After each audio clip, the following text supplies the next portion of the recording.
What's going on, everybody? It is February 5th, 2014. This is the 76th edition of the MMA Podcast. And like always, we got a ton to talk about.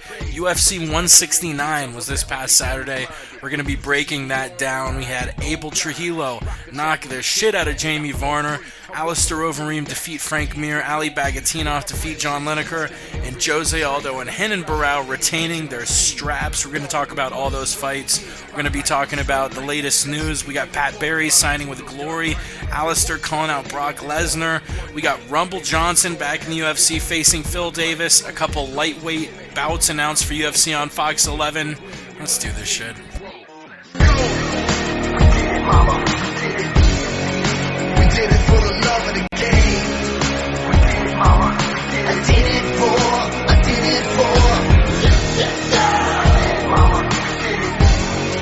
The game will never be the same. We did it, mama. I did it for. You're listening to the MMA Podcast. That's right. Welcome to the MMA Podcast. Like I said, it's the 76th edition, and today it's me and two of my buddies. If you want to call in, the phone number is 213-457-3380. You can Skype us at the MMA Podcast, tweet us at the MMA Podcast. We'll read your tweet live on the air. Visit the MMApodcast.com. As always, we do this Wednesday nights. I guess I can't really say as always we do it on Wednesdays because we just moved from Mondays to Wednesdays. We're doing it a little bit later on in the week now. But you can listen to us live on Ustream or archive versions on iTunes or YouTube by just searching the MMA Podcast. Listen to the word on the street every Tuesday night. Occasionally we'll do the MMA Roundtable every couple weeks on Tuesday afternoon with the homies over in the UK. And we really appreciate the shit out of all of you. Check out our friends over at MMA Mental as well. Like I said, we're joined by two of my buddies tonight. The first one, you know, simply is the word on the street. We did a show last night talking about all sorts of MMA conspiracies, works, always talking about Tough Brazil on UFC Fight Pass. That's going to be coming out in March. Ramses, what the hell's going on? Where do we find you? What's the word? For right now, it's going to change soon, but the Aunt Jimmy Show on Twitter is where you can find the word on the street. But you can listen to anything I've ever done just by doing a YouTube search. The Word on the Street Podcast UFC. That's all you have to enter. You'll see me, Jake, and the next caller on the line. We've all been there. They're all co-hosts. It's all one big giant party. Word on the Street. And the other guy we got on the call, you can find on the streets of Queens playing the knockout game, 11-time Olympic gold medalist, Yao the Truth. What the hell's going on, Yao? Where do we find you? What's up, guys? You can find me on Twitter at Yao_the truth, YAO_the truth. Hell yeah. And before we get into the meat of the podcast, like we mentioned last week, we are sponsored by this cool company, AwakeTours.com. Ramses, tell them about the July 4th weekend tour Awake Tours is offering UFC fans all over the world. This is a call to all UFC and MMA fans. Have you ever wanted to experience UFC, a real fight event up close and personal with thousands of other fans just like you, other people, like-minded individuals?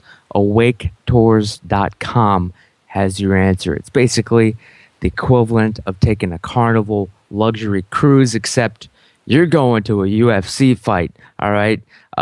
You go to awaketours.com, get it going, join them as you all venture through from LA, Los Angeles, and you're going to make your way to the ultimate party town of Las Vegas on July 4th weekend for their 7-day ultimate UFC experience. All right, go to awaketours.com. I'm telling you, I wouldn't be backing this up if I didn't believe in it. Get up close and personal with the stars of the UFC. You can relax by the pool with the UFC ring card engineer girls, Ariane, Brittany, everybody. the new one. Who knows what her name is? AwakeTours.com.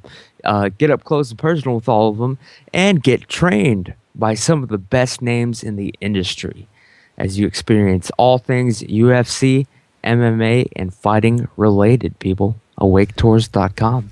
Thank you very much, Ramses. And yeah, the tour is going to be July 1st through July 7th. And the real kicker is it's normally $4,200.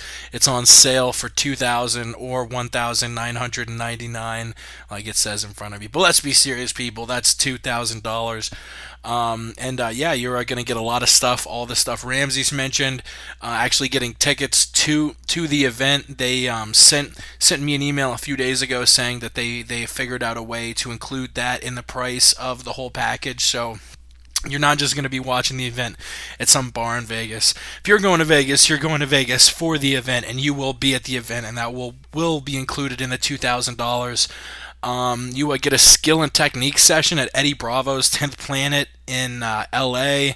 Like Ramsey said, meet Brittany, meet Ariane, meet the other girl whose name we don't know, but in reality it doesn't really matter. Going to the press conference, it's going to be a lot of good shit. You can find all the information at www.awaketours.com. Or email them at info@awaketours.com, and that promo code is MMA Podcast. Not the MMA Podcast, just MMA Podcast. The capitalization doesn't matter, you silly fucks. Let's move on to UFC 169, and also a quick shout out to awaketours.com, because actually all of the people who have been in contact with over there are super, super nice. But let's get into UFC 169. We're actually gonna be doing a Yao's training log in a few minutes here, and I'll be asking Yao about UFC 169 because he was actually there in person. But yeah, didn't necessarily start off too exciting. Started off with the prelim, the UFC Fight Pass and Fox Sports 1 prelims. All 7 fights went the full 15 minutes to the judges' scorecards. The first 3 fights, Neil Magny defeating Ghassan Umaledov at welterweight, Rashad Magomedov defeating Tony Martin at lightweight, and Clint Hester defeating Andy Enns via unanimous decision, 30-27 across the board, except for one judge who gave one round a 10-8, giving it a 30-26. Yao, you were there in person. What did you think of the fights? Who impressed you? Yeah, it was great. You know, those first couple of fights, seeing them. I didn't catch the second fight. I was actually out charging my phone during that fight. But the fight that I was looking forward to and the fight I enjoyed the most was seeing Clint Hester. I'm a huge fan of his, and he looked amazing. I think this was his best performance. We haven't seen too much of him. You know, he finished his last couple of opponents, and this time we were able to see him fight a full 15 minutes, and we see that he can fight a full 15 minutes. So he looked great. His movement was good. His hands, his takedown defense, his takedown offense was great, and I was just really, really happy with his performance. Yeah, Hester now 3-0 in the UFC. This was the first fight that didn't go the full 3 rounds. He finished Bristol Murundi via KO late in the 3rd round at the TUF 17 finale with a brutal elbow. The doctor did not let Dylan Andrews continue down at UFC Fight Night Hunt Bigfoot in Australia back this past December because Andrews was too beat up. But yeah, this moves Hester to 3-0 at the middleweight division since joining the UFC, and he'll probably get a decent opponent next. Ramses, this was on the UFC Fight Pass.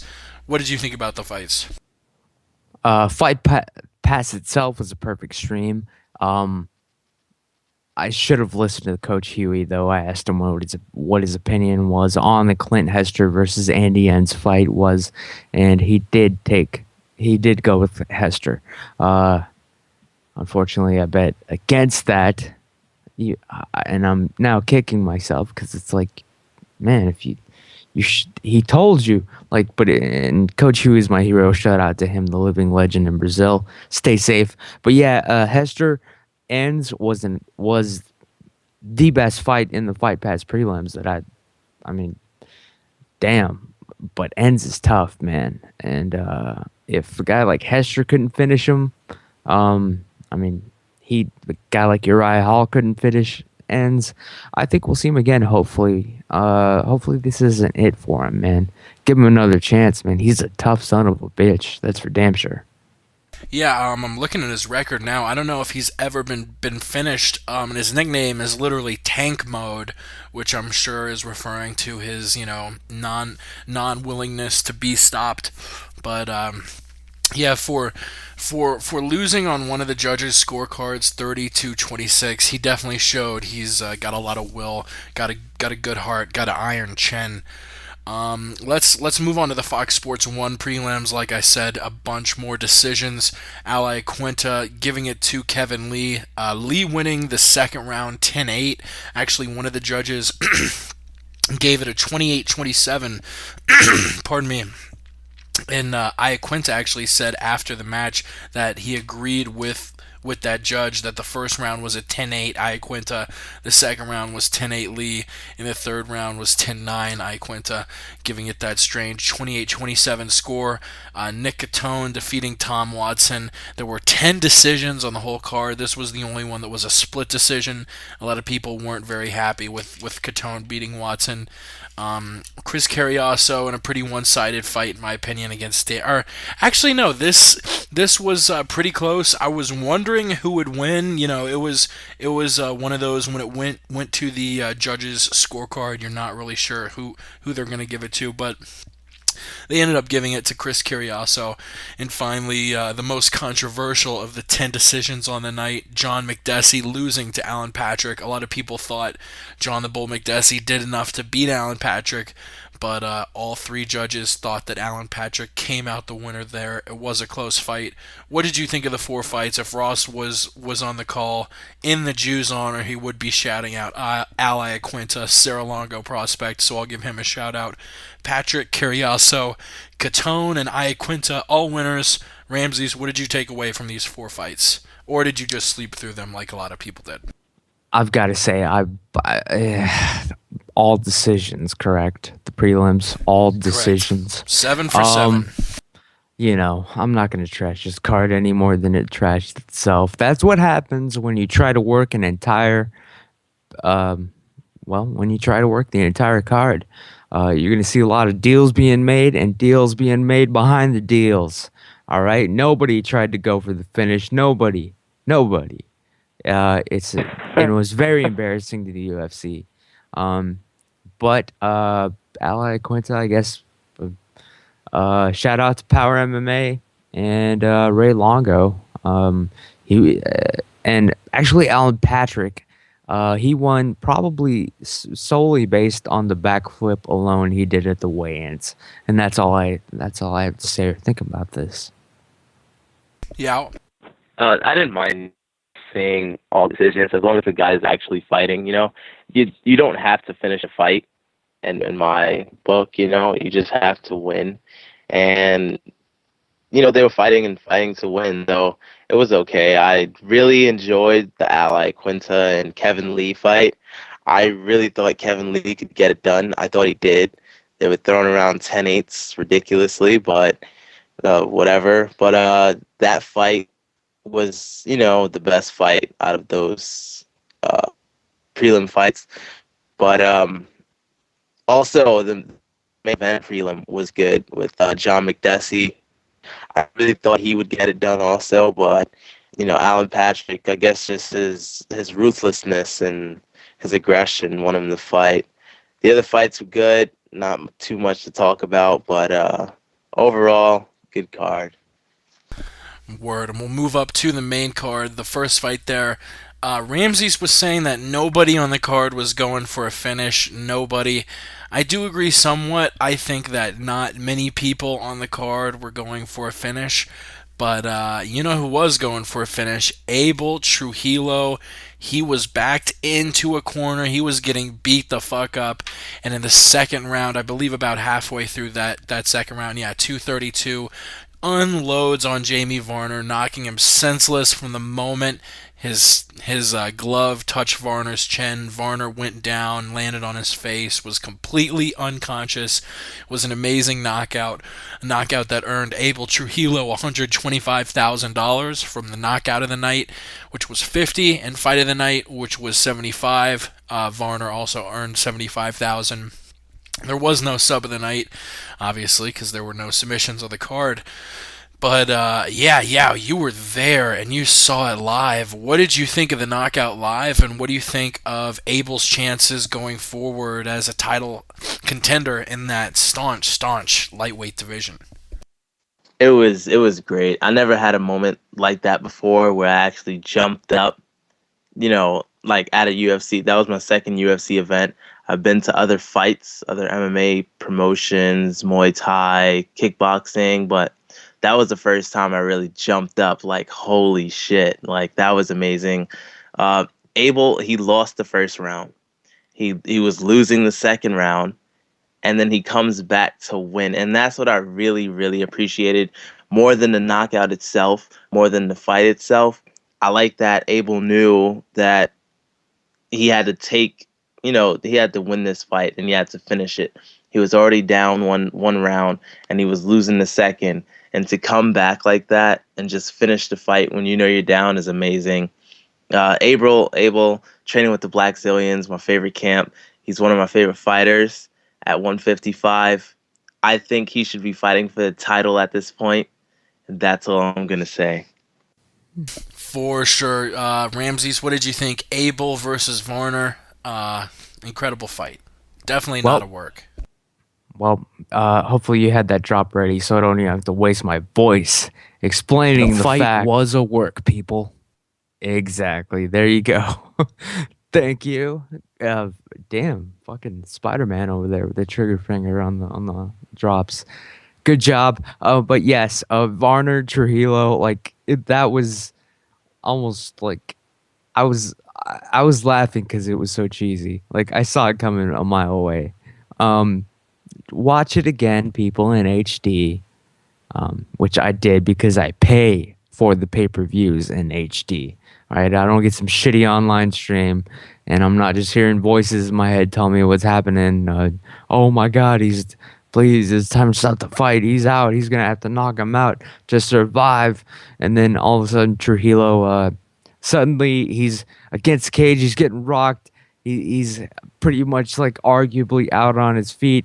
Regains laser focus at the last minute and makes a comeback knockout. Like, it was a scripted movie. Piece of, I'll even keep it family friendly. It was a piece of crap to me. Obvious work. That's just my opinion. Sorry, guys, but I'm not buying it for 1 second. What's next for Abel? It doesn't matter.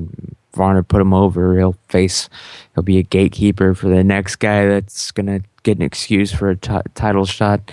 It doesn't matter. Watch the fight again with just like an unbiased eye. Just trust me.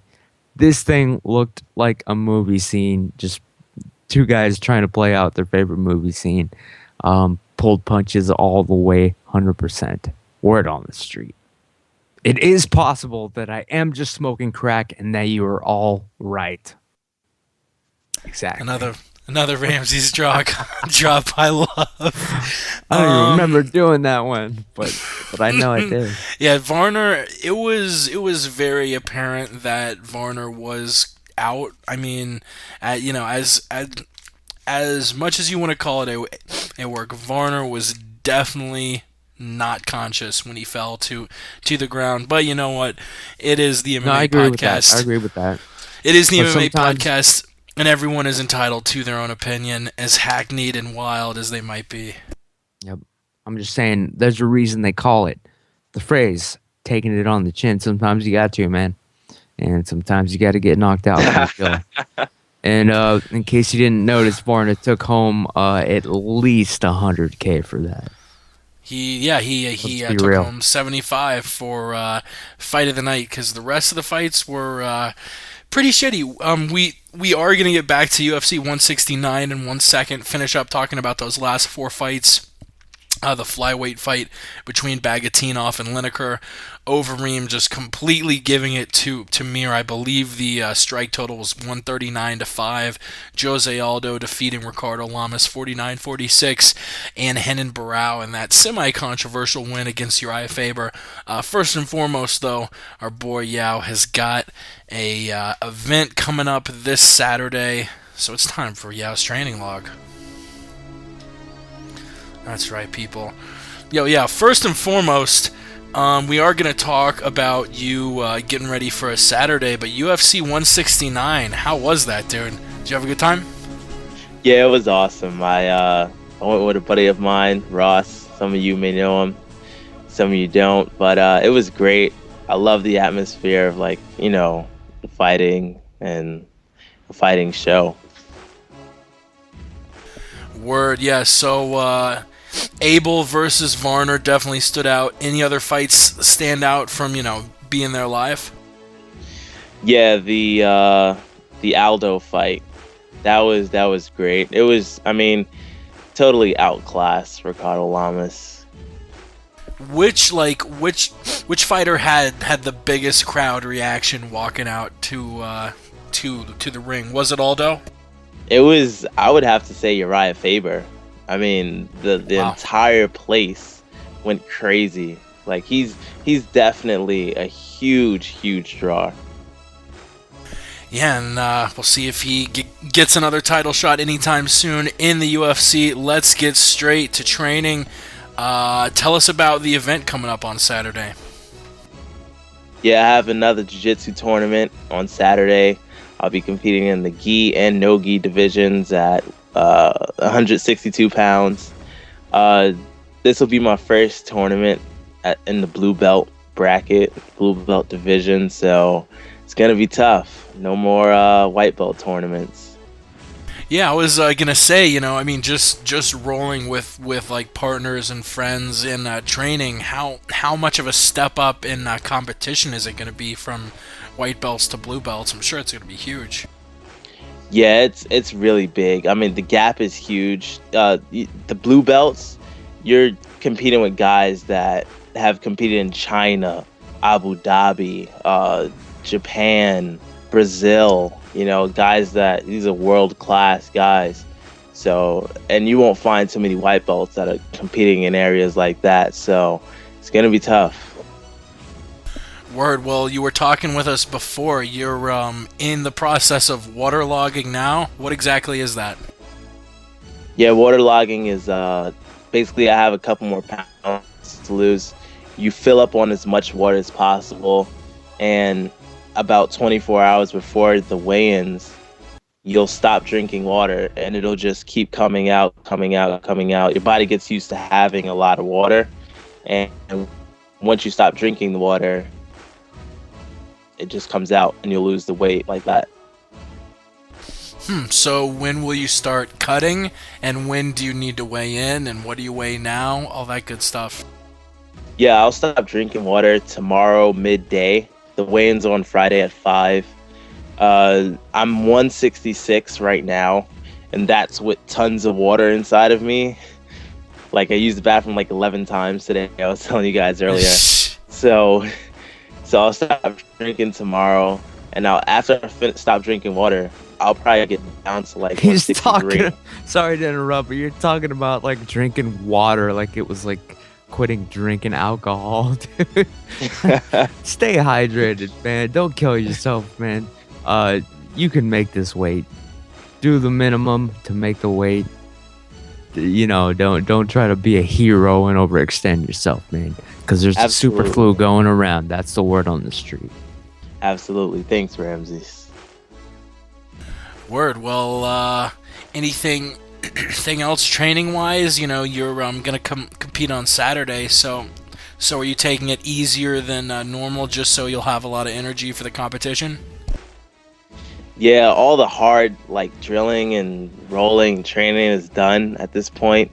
Now it's just drilling light, muscle memory and stuff like that. So everything's done. The running, the sprints, the rolling, the training, the hard calisthenics, all that stuff, the cardio, all that's done. So now it's just staying fresh and, keeping the moves fresh in my mind. Word. Well, shoot. Final question, unless you have anything else to say. Have you been taking TRT to get ready for this competition? No. No TRT No, I have not. this time around. No TRT. Oh. There never was any TRT use. But Okay. I would like to thank my sponsor, Ramses, from the Word on the Street podcast. Yeah. And Whoa. The last time I checked, you had 2 patches on those shorts, son. yes, I wasn't finished. I would like to thank my sponsor, Ramses, and also from the MMA podcast. You guys are great, and thanks for having me. In the other shout-outs, your gym, PMA, any trainers? I know you've got one trainer you're pretty close with. He's your sensei, so to speak. Yeah, everybody back at the gym. Everyone, we all help each other. I'm not the only one competing on Saturday. The whole team is. So just a big shout out to Progressive Martial Arts and Henzo Griggsky in New York City. Good luck to Team PMA. Also, I forgot to throw out a few shout outs at the beginning of the show because I was anxious to get to that live read, our sponsor. But as always, check out our buddies, like I said, MMA Mental, C. Lowenstein, Ross Finkelstein, Alan at Westland Eagle AH, our friends Meds in Deja, MEDZNDEJA. I have no idea what that's supposed to mean, but he is a cool motherfucker, as is our boy Technics88, our boy MMA Enthusiast. Follow him, MMA_enthusiast_. Not that he needs any more followers. That man's rolling in them. Our boy Mad Samurai. All of our friends. Twitter's a beautiful thing, and we love to keep the positivity rolling. Yeah, let's move on. UFC 169. Ali Bagatinov defeating John Lineker via unanimous decision, 29-28. And it sort of seems like the flyweight division now is really in need of some new faces. You have Mighty Mouse, Joseph Benavidez, John Dodson, who have sort of been, those top guys in the division for over a year now, and we're finally seeing more people come up. Ali Bagatinov now, who's ranked 6th at Fight Matrix. Currently 1, 2, 3, 4, 5. We got Mighty Mouse, Benavidez, Sampo, Makovsky, and John Dodson. Josh Sampo and Zach Makovsky. That's going to be an insane fight. That's going to be February 22nd. If it wasn't for my boy Aljo, it would be the fight I'm pumped for February. I love both of those guys. I actually saw Zach Makovsky at RFA 11. But what did you think going back? Ali Bagatinov defeating John Lineker, who yet again, this is a guy who missed weight in his last 2 fights. He missed weight again this time, even though he was able to, make weight on his second attempt, even though there were some scary pictures of him not being able to move his arms and legs.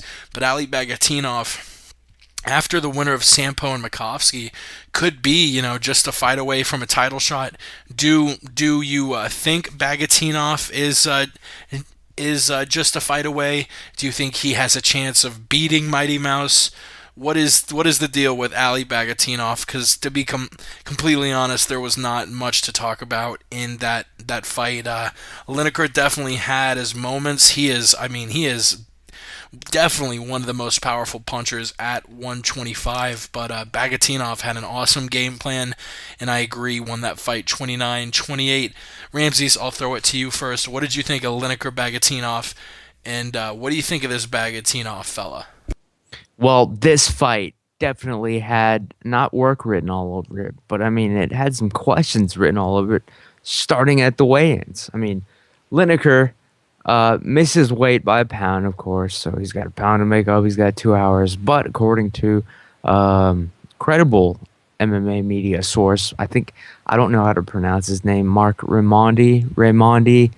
I wish I'll get it right next time. And I apologize to the gentleman, but he did clearly state that before Lineker miraculously weighed in again and made weight, they did kick all the MMA media and everybody out of the venue. So no I one think they was kicked there the fans to out, but actually not the see media. that. I think Well, the he- media he were said still there, but the he- fans left. Well, he said he was kicked out. So and I know he's media, and I mean, I don't recall seeing any tweets that they actually witnessed him weighing back in, besides just taking the UFC and the commission's word for it, which I'm sorry. Maybe that's enough for some people, but anyway, all right, fine. So Lineker misses weight by only a pound. All right, whatever. But he shows up to the fight with extra long fingernails. It's like if you're a coach, wouldn't you be like, hey, well, we need to get as much point this and that of a pound off of him as possible. Let's shave Fingernails his wouldn't head. weigh Let's a cut his pound. fingernails. Let's obvious. I'm talking. I mean, wouldn't you do it? I mean, it's just a pound. You'd have to reach for it. That didn't happen. He showed up with long ass fingernails, which got cut. Thanks to the ref who did it. I forget who it was. Was it Big Dan? Dan Murray? Whoever it was did their job like they were supposed to. Obviously flipped the script. Something, I don't know. Lineker got taken down, and obviously his ribs or something got caved in at some point by Bogatinov or whoever the hell his name is. I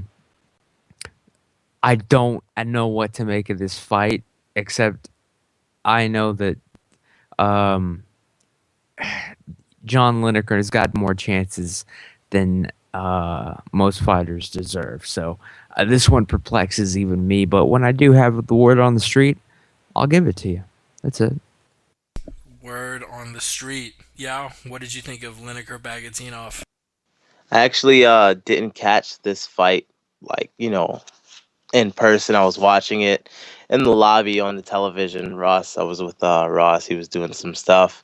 But it was okay. These guys are not even close to beating the champion, Demetrius Johnson. He would totally outclass them everywhere, literally. So it was okay, though. They put on a good fight. I heard like people screaming and everything. So at least people were entertained. That heel hook at the end of the fight, that was just silly. I mean, come on. He's like, if I have someone in a heel hook and they're gonna start taunting and like cheering, like making the crowd cheer, You're going to break that heel. exactly. I'm gonna freaking pop his knee. So Yep. it was ridiculous. Real Come on, talk, like man. he's like. Honestly, you should know as an MMA prospect that Lineker was not in a position to where he could get an effective heel hook on Ali Bagatinov, and that is why That's not true. if he was in a good spot, Ali wouldn't have done what he was doing. No, trust me. He from that position, his hips were up, his knees were pinched, and he had the heel. He could have finished that. I don't think the heel was at the right. I really don't think the heel was at the right angle. What I'm saying, I'll go with the fighter over you, Jake. I'm sorry, but on this one, I'll go with the guy who actually knows what like it is the position like to be like in. Like he could have even swept him, or like he had it. Like he could have broken his entire knee. Ali was looking down. He was looking down at times, like checking on it, like, oh, I hope he doesn't really crank this. So it was just ridiculous, but it was a good fight. I didn't even have to say it. I was hoping you would say it, man. Thank you. It is possible that I am just smoking crack. All right, moving on. We got Alistair Overeem. I agree. We got Alistair Overeem taking on Frank Mir. Put Frank Mir down, pillar to post. Frank Mir did land one takedown, went for a submission, but Alistair Overeem, he has a very underrated ground game. He actually was known for having a awesome guillotine and awesome jiu-jitsu game before he was known for being the demolition man. but defeats Frank Mir, outstrikes him 139-5. Actually played sort of a safe game plan that Dana White took a little bit of issue with, calling him out afterwards, which I definitely agree with Reem here and not Dana White. This is a fight where if you lose, you could get cut from the UFC. So if you're going to play it safe against a guy like Frank Mir, who likes to pretend that certain punches put him down so he can goad his opponent in, bringing them into his guard so he can get a submission on him, Overeem was very smart. I think played it perfect. Him going to Thailand to train seems to be working. His first win since 2011 when he beat Brock Lesnar. Puts it to Frank Mir, 30-27 across the board. Yao, what did you think of this fight? This fight was great. I love to see a guy just dominate everywhere. And just, he didn't even have to finish Frank Mir. He just went out there, took him down, outstruck him in the clinch, everywhere. He just totally brilliant game plan, if it even was a game plan. Yeah, you're cutting in and out a little bit there. Just completely controlled the fight. Total domination. It was great. I was rooting for him. It was a great fight, though. Totally dominated everywhere. I felt bad for Frank Mir. It's a little embarrassing and pathetic that he only landed about 5 strikes. Yeah. We caught most of it. Yeah, we had got most of that, Yao. Actually, I'm going to let you go and call you back. Hopefully your connection gets better, but you were cutting in and out, and Skype was doing that weird thing where it's like it takes your words like water in a hose and it kinks it up, and then whenever it releases, you like all your words spew out at a really weird tempo. It sounds like you're having a stroke. So hopefully we can get Yao back on the call. Ramses, what did you think? Alistair over Reem. Did Mir put over Reem over? Did he put Reem over? Over Reem over? I know I sound like a broken record, man, but if you don't believe that works happen, then I don't know what else to tell you except that this fight, I did predict it well in advance. Frank Mir was going to put Alistair Overeem over. We saw that. Frank Mir ain't willing to get knocked out for it, though. So what we had is a big disappointment on behalf of the higher-ups.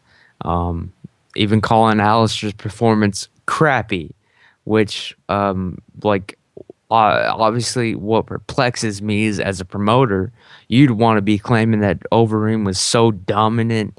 Frank Mir had no answer. It was all over. Unless, of course, it wasn't going according to the plan, or you just want to make sure both men maintain their dignity status. Maybe even set up a damn rematch or some stupid shit. Is that the opposite of bum status? Dignity status? Dignity status, man. The coined right here and now. But yeah, no, Mir Overeem. I mean, you guys know how I feel. I do not represent the opinions of the MMA podcast whatsoever. This is me personally. But yeah, I think it was a total work. Mir put Overeem over. Overeem needed to get put over because he is a better pay-per-view draw. And of course, first person he calls out, Brock Lesnar. And of course, who wouldn't want to see that damn rematch? I'd pay money for it, even knowing it was a work. That's it. That's it. It was a work. We're going to keep the next answer short, and we're going to do a Twitter style, 140 characters or less. Should Frank Mir be cut? Ramses? Of course not. He's a jobber. He's a company man. He did what he was supposed to do. The anger was probably that he wasn't KO'd by Overeem, but fuck that. He gave up the loss, and he did it with dignity. Status. Dignity status. Yao, should Frank Mir be cut? No. No. 2 characters. N-O. Oh, it sounds like he's talking, but we... No, he shouldn't, because... Sounds like somebody needs to move to Metro. Yeah, maybe get a little closer to your router, turn on the Wi-Fi on your phone or something, but not good times with your Skype connection currently. We'll move on. Yao says Mir should not be cut. The featherweight title match, Jose Aldo taking on Ricardo Lamas.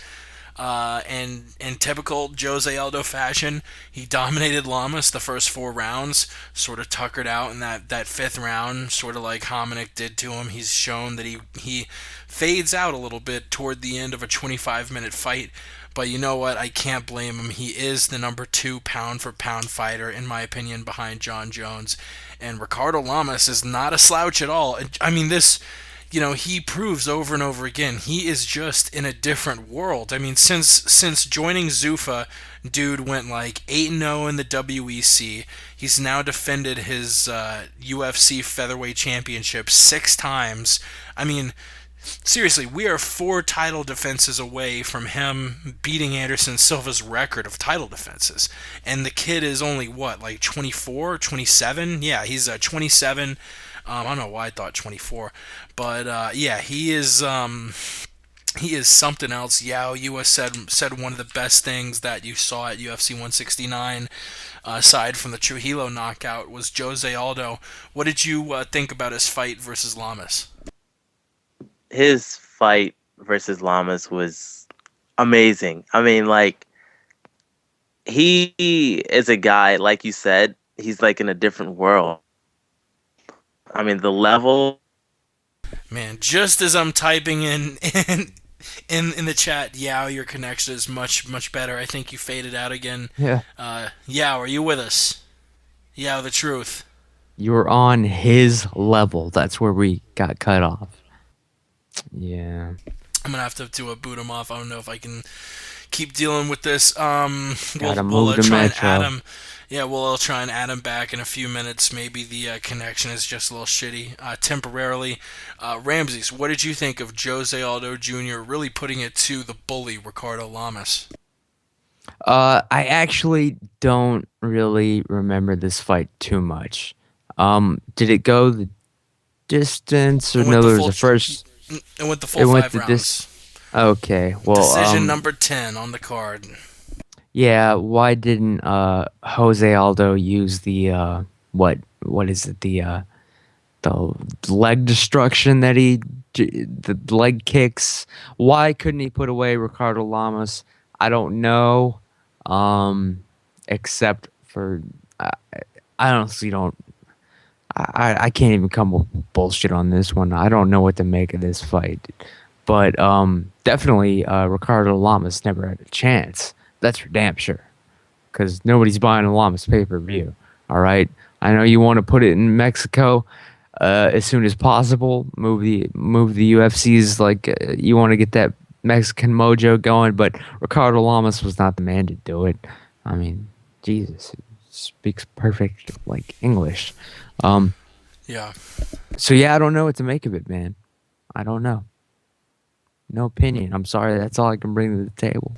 No, well, we actually heard after the fight that chances are Jose Aldo's next fight will be against Anthony Pettis. Whether it'll be at 155, whether it'll be at a 150-pound catch weight, we don't yet know. But what are your thoughts on the potential match, Jose Aldo taking on Anthony Pettis? Yeah, they keep flipping the switch on this one. It was going to be for sure catch weight, and now Dana's saying there is going to be a vacated title just to up the stakes, but we all know Aldo can get his belt right back. I mean, Pettis totally is going to win this one unless he's, obviously injured and he's just going to, put him over. I hate to bring it always back to the work thing, but that's who I am, people. I got to be honest with you.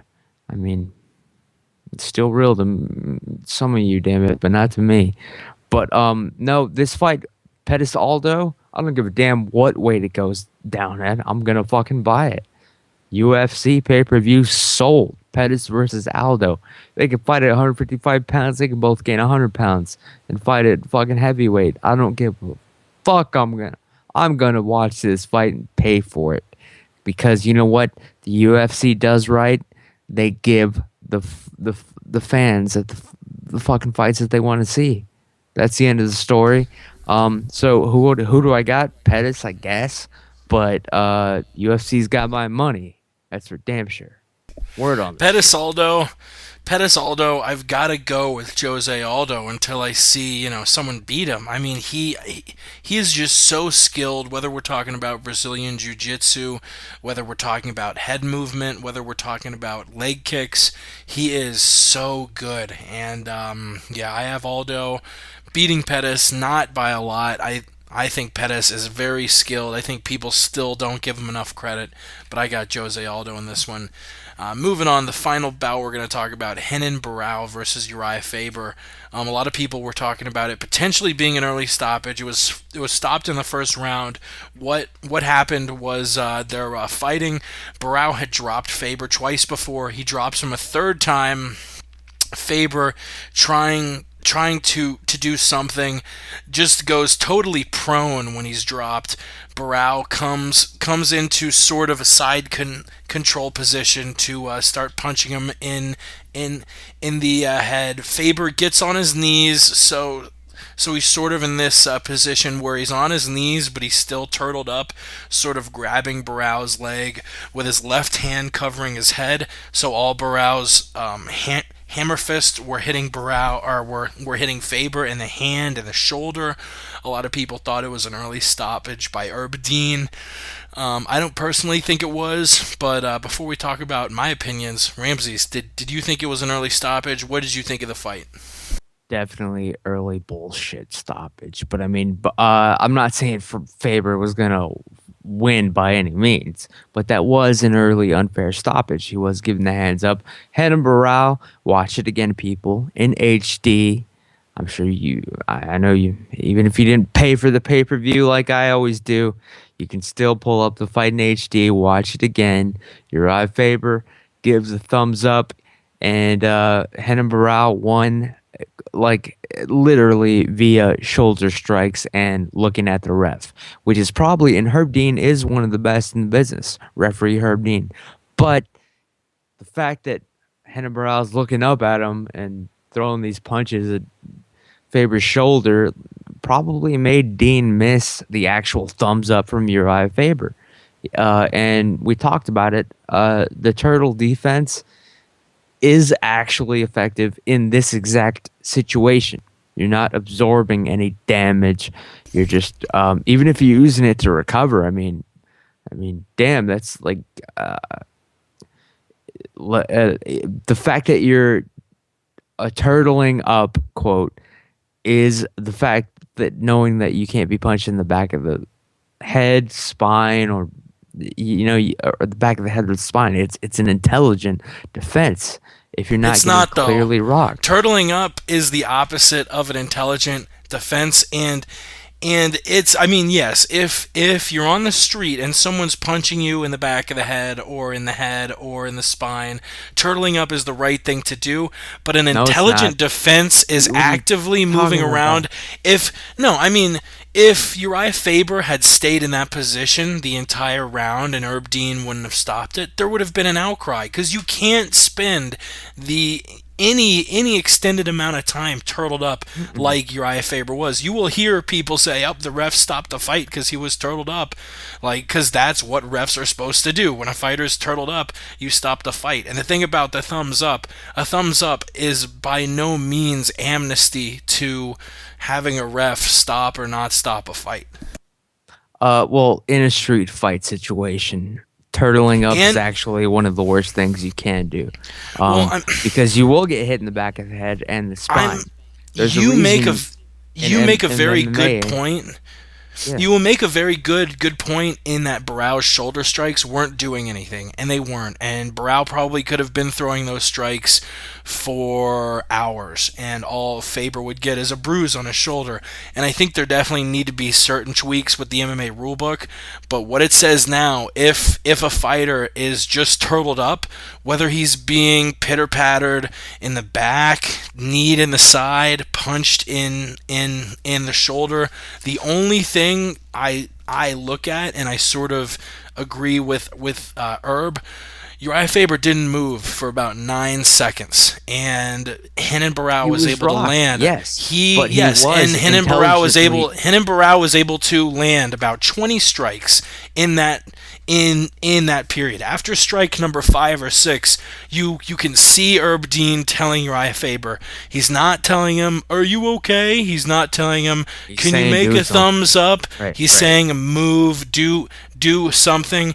And if Faber was really fine and he was totally with it and okay, and then I don't see why he didn't just take Barão's leg and drive or get. I mean, he was on his knees in a position where he could have drove. He could have gotten up. He could have done something. But the fact that he just stayed there with his head tucked down, his arm over his head, literally not moving. I mean, do I wish Herb had waited a few more seconds? Yes, for sure, 100%.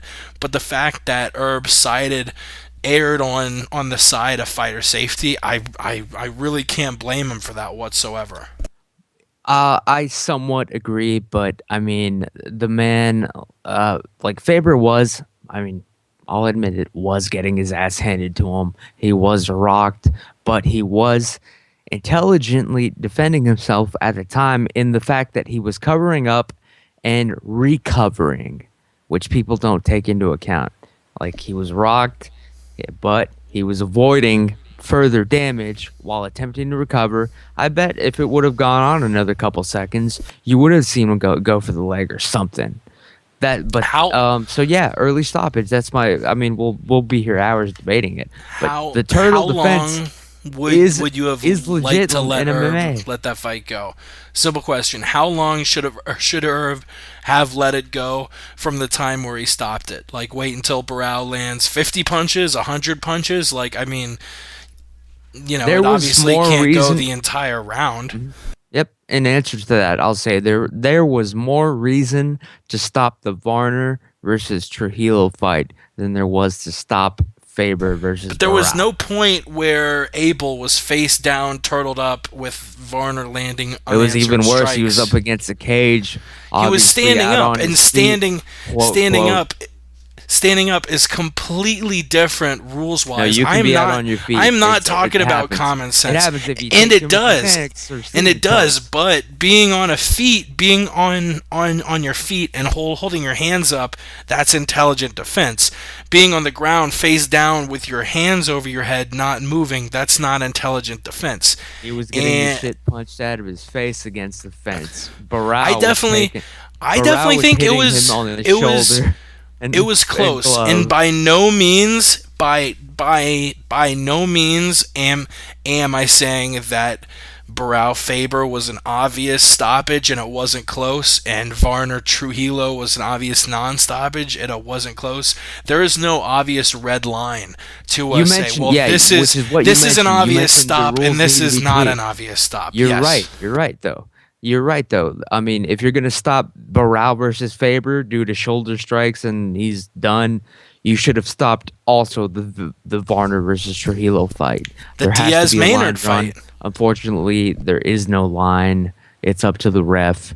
And Herb Dean, he fucked the Barão Faber up. He fucked it up. I'm sorry, that's my opinion. Diaz-Maynard, Gray got, beat up way more than he should have gotten. Warren versus Curran, Warren got beat up way more than he should have gotten. There definitely needs to be a line drawn, because you are definitely right saying that it's wild how Gray Maynard took so much damage in that last fight against Nate Diaz. Literally, I mean, maybe even lost a month off of his life. He just got so much brain fucking damage. While Uriah Faber, Renan Barão, I totally agree that in a common sense standpoint, that fight should not have been stopped, because Barão was not hurting Uriah Faber with little pitter-pat punches. But it's almost like that Kembo Roy Nilsson fight. It doesn't matter. Whether you're putting your thumb up, whether you're landing devastating blows, when a fighter is on the ground and turtled up and not active, it doesn't matter. All that matters is him. Thumbs up, though, man. He gave a thumbs up. A thumbs up in a submission definitely says, "Hey, I'm still conscious." But when you're turtled up getting punched, a thumbs up has no bearing on whether a ref should stop it because of a lack of intelligent defense. I will say, watch it again. And it was on the right HD. side. I mean, shit. I mean, Herveen is looking at Barao. Like Barrao's body was still stopping it. That's how it ends. Barrao's stomach was like next to Faber's, and everyone crying foul about Barrao looking up, saying, "Oh, Barrao's such a piece of shit." All right, like Renan Barrao is like that. That is gamesmanship. You cannot blame an athlete for looking up, trying to do something. It's the same exact thing when a catcher in baseball catches a ball. He'll bring his glove in and make it look like a strike. That's all it is. It's gamesmanship. And Barrao, I can see where he's coming from, where he's punching a guy who's turtled up, not moving. He's punched him literally 15 times, and he's looking up like, hey, can I fucking get a stoppage here? Because this dude isn't moving, and I keep punching him. But we will move on, because it seems like both of us are pretty set in our ways as far as what we think about that stoppage. The one thing we can agree on is that Barrao was whooping Faber's ass and was probably going to 99% win that fight. Yeah, I think we all and we over. probably can both agree on the fact that Barrao was not hurting Faber, and that the rules do need a little bit of an overhaul. Definitely. If you're going to let Varner versus Trujillo go up until that miracle last KO punch the last second, you got to let Barrao versus Faber go. And then it turns out that, of course, Faber was fighting with two reportedly broken hands from the previous December fight. And he also added on top of that, Faber did, I believe, he claims his hamstring was torn as well. And somehow still cleared to fight this big money pay-per-view match. Just want to point that out. Yeah. Quick question, 140 characters or less. Who do you like next for Renan Barrao? Personally, I think the choice has got to be Rafael Assunção. His last fight, a win against TJ Dillashaw. Dillashaw might be next in line after Assunção. You have Wineland floating around, just beat Jabouin, but before that he lost to the champ Barrao. You've got a few pretty good bantamweights floating around outside the UFC. I'm curious if the UFC makes a move on him in 2014. You obviously have Bibiano Fernandez in one fighting championship. You got Eduardo Dantas and Joe Warren and Bellator, Marlon Moraes in World Series of Fighting. Michael McDonald, who's in the UFC but just lost to Uriah Faber. Marcus Galvao, also in Bellator. Yeah, I mean, bantamweight, you probably have currently the most talent floating around outside of the UFC. So whether it's Fernandez, Dantas, Moraes, Galvao, I'm interested to see if the UFC decides to bring in some more talent, because you've sort of got this handful of guys: Dillashaw, Wineland, Assunção, McDonald, and Faber, who are leagues above the rest of the bantamweights. You're sort of getting to a position the light heavyweight division was at for a while, where there were just 4 or 5 guys who dominated the entire thing. You had Lyoto, Rashad, Rampage, Shogun, and that was about the entire division. But we will move on. Oh wait, no, I haven't asked you yet. Who next for Renan Barrao? Sorry. Yeah, honestly, nobody at this point. If I'm the promotion, what I would want to just do at this point is the real super fight should be the winner of I know it involves gaining a couple pounds, but Barrao versus Aldo or Pettis. Like honestly, I would put together Barrao versus Aldo. I'd make that happen, because Barrao in itself, like, his problem is he has not learned English. If he were to learn English, he would sell more pay-per-views. That's the bottom line. So you got to put him up against a Pettis or Aldo next. That's what I would do if I were running the organization. Because honestly, the names that you mentioned, never heard of him before, can't recall him, or he's already beaten them. So that's all I got to say about that. Yeah, the bantamweight division has not been helped by a lot of people, whether it's, whether it's Mighty Mouse, whether it's Benavidez, whether it's Pickett. You've got a lot of fighters moving down, taking a lot of talent out of that bantamweight division. And it isn't like the lightweight division where when we had a bunch of fighters, when the UFC opened up the 145 featherweight division, you had a lot of fighters leave the lightweight division for 145, but the 155ers, that was such a thick division, it didn't really take away from the level of competition. But I'm feeling like, so many people are dropping out of the bantamweight ranks. We're sort of seeing a drop off in competition.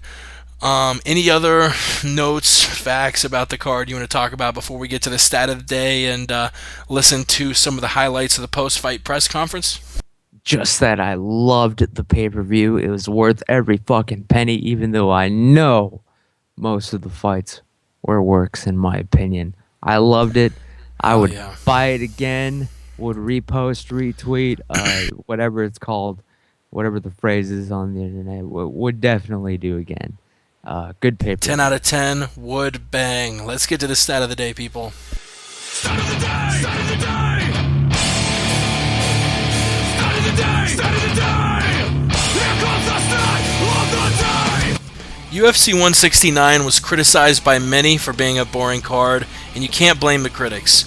Of the 261 events the UFC has put on, this had the most decisions all time with 10. The previous record was 9, held by UFC 161. Stat of the day! Stat of the day! Stat of the day! Stat of the day! Here comes the stat of the day! Shout out to the Dan Patrick Seaton O'Connor, and Jamie Josta, the Dan Patrick Show, for that little ditty. Let's get to the UFC 169 post-fight press conference, which were led off by some comments about the card from UFC President Dana White. The fight of the night was Trujillo versus Varner. Those guys are going to win $75,000 each. Knockout of the night is Trujillo. He wins another $50,000. So congratulations to them. They both deserve it. Fought one of the sickest fights ever. Congratulations to both of those guys. We were then given a little bit of Jose Aldo, who wanted to talk about his fight against Ricardo Lamas, his game plan, all that stuff. He actually speaks in Portuguese. There are subtitles. So I will give you a little subtitling over what he says. Acho que foi uma vitória dura. Eu acho que a gente tem que também não desmerecer nosso adversário. O Ricardo é grande oponente, fez por merecer. It was a tough fight. I respect Ricardo. He's a tough fighter. I knew he was going to try and take the fight to the ground, so I planned my strategy accordingly. And in the end, I got the result I desired. Que decorrer da luta ia ganhar tranquilo. I feel like I said what Jose Aldo said in a third of the syllables. Let's listen to Ricardo Lamas, obviously coming off that loss to Jose Aldo, a little disappointed there. I'm a little disappointed. I came into this fight, I wanted him to know that I wasn't scared of him, that I wasn't scared to stand with him, and I got a little bit too caught up in that. I should have been playing my game a little more and looking for the takedowns in the later rounds, but it was just stubbornness that got in the way. So I think next time I got to stick to my game a little better. We then talked to Dana White and Jose Aldo about the potential of an Aldo versus Pettis fight. I believe Dana says something, then Aldo says something that I will dub over in English for everybody, and then Dana has another comment after that. I like Jose at 55. I think the weight cut's much easier for him, and but again, I'm going to throw it back at him. I mean, at the end of the day, if he wants to, he's the king at 45. If he wants to move to 55, I think it's a huge fight with Pettis. Doesn't suck. É uma grande luta. Eu acho que, como estou te falando, eu acho que eu, o Pettis quer. It's not only about me, I want the fight. São dois campeões, eu acho que são dois. Pettis wants the fight, the fans want the fight. So why not? Não só nós. We're both ready to fight. Let's get this done. Let's fight. Sounds like we got a fight. There you go. That was easy. Got that deal done. One more thing I don't have to do on Monday. We then spoke to Uriah Faber, who was on the losing end of that controversial stoppage Ramses and I were debating just a second ago. It's unfortunate being a guy that's very tough and prides myself on that in a big, show like the one that we had today, where I don't get to fight to the bitter end. But on the same note, Brow is getting better, and he caught me with a clean punch and went for the kill. So, I mean, I don't know how to defend my, when you say intelligently defend yourself, I'm holding on to a leg, I'm covering my head. I mean, if they're asking me to defend myself, I'm already defending myself. I have to do something. So I put my thumb up, but, it is what it is. And you can't, it's not like a situation where I can ask for a immediate rematch or anything like that. So I'm just going to get back on the horse. Feel great that we have a great champion and know that there's other challenges out there, and I'll just get back on the horse and work my way towards being a champion again. Renan Barão also had some comments that I will translate. If Jose Aldo decides to move up to 155, will you decide to go up to 145 and leave the bantamweight division? Nope, I still have a long way to go at this weight division. I've got a lot more work to do. I've just gotten the belt, so I'm not planning to go up in weight. And finally, the last comments of the night were by Alistair Overeem, who had just finished a dominant performance defeating Frank Mir. It's been a long year. I never stopped training, so I've basically been training since, 10 months straight or something. So for me, I'm going to enjoy a nice long holiday, and it feels great to be back on the winning track. Word up. And that was the UFC 169 post-fight press conference. Our first bit of news is going to be talking about Alistair Overeem, so let's get to that. Let's get to the news.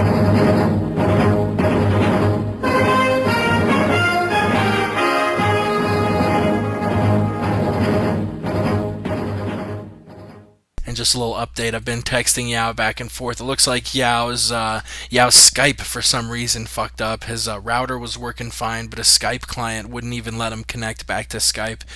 But all our shit fucks up now and then. Usually it's on my end, so Yao has got a tournament on Saturday. It'll probably be better that he gets some sleep. It's late. It's past 1 a.m. over in Queens, New York. Once again, follow him on Twitter at Yao_the truth.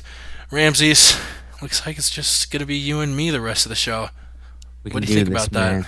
Hell yeah. We can do it. The breakdown zone, I'm just telling you right now, you know how it always goes with me, man. If I've never heard of one of them, I've never heard of both of them. Yeah, I got the drop ready. The fight was a work, people. Exactly. Hell yeah. Alistair Overeem. Fight hasn't even happened. Alistair Overeem, after he beat the shit out of Frank Mir, pillar to post, calls out Frank Mir's arch nemesis, current WWE star Brock Lesnar, who left the UFC after Overeem destroyed him in late 2011. Alistair says he wants the big guy to come back. He is a huge draw, and it is kind of a smart move. I want to say above everything else, what Alistair showed us on Saturday is he's a smart guy, because he went forth with a game plan against Frank Mir that was genius. He didn't let Mir goad him in. He just beat him the fuck up. Brilliant fight against Mir. And then he calls out Brock Lesnar, who, might not make the most sense as far as matchmaking, especially because we don't know if Brock's ever going to fight in the UFC again. But we do know that Brock Lesnar is one of the greatest UFC draws in history. A Brock Lesnar-Alistair Overeem rematch, even though it would have not that crazy a title implication, and we've seen it once before, and it was very one-sided. That would be a huge fight. You've got the two titans, the two colossus, facing off again. So the question I have is very simple: will we ever see Brock Lesnar fight in the UFC again? Well, who knows now? Because now I'm actually breaking it down. Alistair Overeem calling out Brock Lesnar, and then as a result of that, Dana White calling Alistair Overeem's fight crappy against Mir. This is just my opinion again, people, but what that says to me is that, yes, of course, the UFC is trying to get Brock back in the fight game. Yeah, I mean, you you'd be stupid not to try it at least. But then you have Alistar being like, after he wins this fight, saying, I heard that Brock might be coming back. I'm challenging him out. And Dana's like, oh, Jesus, this guy. Yeah, like, we're trying to get Brock back to the UFC. We don't need the scariest guy that beat the shit out of his, what was it, the stomach? The diverticulitis, beat the diverticulitis back out of his ass. Like, we don't need him calling Brock out. We need Amir calling Brock out. You know what I'm saying? After that beating. So that's starting to make more sense. Will we see Brock return to the UFC? Yes, definitely. It's just a matter of when he runs out of money, just like with everybody else. Word on the street. Yeah, normally if a guy is expressing interest in getting back into something he used to be in, usually we see him follow up on that. I don't know what Brock's schedule has been like with the UFC, what his training has been like, but he is a hell of an athlete, and he's definitely staying in shape doing what he's doing with the WWE. So yeah, honestly, I would say it's a coin flip. We have no idea, but we might see him come back. He's a huge draw. And I love bringing friends out to bars to watch the UFC for a Lesnar fight, and they all gawk at him like, Jesus Christ, that guy is a fucking gorilla. Oh, damn. But yeah, the next thing I wanted to talk about, Juliana Pena, apparently out 1 to 2 years. She hurts her knee training. She's definitely an up and coming prospect. Was on Team Tate, first female Ultimate Fighter champion. She is out. She's been replaced by Raquel Pennington in her next fight, I believe. But yeah, it's, you really hate seeing a young fighter just getting into the UFC, and she's going to be out for 1 to 2 years. And apparently the story came out where her according to Dana and Juliana, she was being ridiculed for wearing Ultimate Fighter gear at her camp, and somebody jumped on her or assaulted her, and she fell awkwardly and hurt her knee. Her camp, Sick Jitsu in Washington, has actually said that those allegations are false. That she was training with a 135, or I forget the guy's name now, but that they were training, and it happened just because they were training really hard, and it had nothing to do with assault, nothing to do with bullying. Dana White was pretty adamant, saying that he hopes Juliana leaves the camp immediately, that it was the most disgusting thing he had ever heard about. So I don't know if Juliana Pena was just exaggerating because she was really emotional and upset at her teammates. What the camp's saying, it's sort of a he said, she said. Whose story are you kind of leaning toward, Dana's or the camp's? Dana wasn't there, so Dana's just going with hearsay, probably from Pena and probably from a very emotional Pena. And the camp, I mean, I think you have like multiple guys. You have like Michael Chiesa. I don't know if Sam Cecilia said it, but I'm pretty sure multiple guys from that camp who were there and were giving a first-hand account were saying that this had nothing to do with bullying, and it was just one of those freak accidents you would get from sparring or training too hard or whatever. Whose side are you sort of leaning toward, Ramses? I'm not going to pretend like I know what the fuck happened. This would be one of those things where you would actually have to have a jury trial with each side presenting evidence. But I do know that she basically, I mean, the extent of the knee injury itself, it's like her leg was almost ripped off, honestly. And that does not happen in an accidental, he took my back, I fell wrong. That doesn't happen like that. So I'm inclined to actually believe it's Juliana. I mean, she's the one that got fucked up, and what reason does she have to lie about it? I mean, what is she gonna admit that, like, oh, I wasn't tough enough to beat a man in training? Like, come on. And then Dana, of course, obviously wouldn't put anything out without having heard her side of it. And if he believes it, I tend to believe it, because the fact that the camp is coming out like trying to one by one, cover their bases there, claim, just a training accident. But you don't see training accidents where people's legs almost get ripped off at the knee. I'm sorry, something went down. And the random fact about the Tough Gear being worn, where that's one of those things where it's just a little too odd to me to be just made up out of nowhere. I think some just shit went down, and people are covering their asses right now, and I feel sorry for Pena, man. I really do. That's it. Yeah, and you make a really good point. None of us were there. None of us know what happened. I mean, we have Dominic Cruz, who's been on the rack for nearly 3 years now for injuries that all stemmed from just some bonehead dude training in the mat next to him. God, think about and about a failed that. surgery that didn't take. Yeah, and Julian Pena's leg was almost ripped off. And a torn groin, but it's kind of crazy to think that the whole butterfly effect thing. Dominic Cruz may have fought 5 or 6 times since his last fight against Mighty Mouse, but because that a fucking injury. I mean, his last fight, he beat Mighty Mouse at bantamweight. Since then, Mighty Mouse has moved down. He fought 3 times to get the belt. He fought Ian McCall, Joseph Benavidez. He's defended the belt 3 or 4 times now, and Dominic Cruz has not done anything. All from injuries that all began with a bonehead training partner who sprawled, went down sideways on Dominic's knee. Man, and then of course there was the graft that didn't take. Yeah. But the graft that didn't take was stemming from the torn ACL that happened from training. There wouldn't have been a graft that didn't take if there wasn't a torn ACL that stemmed from this injury.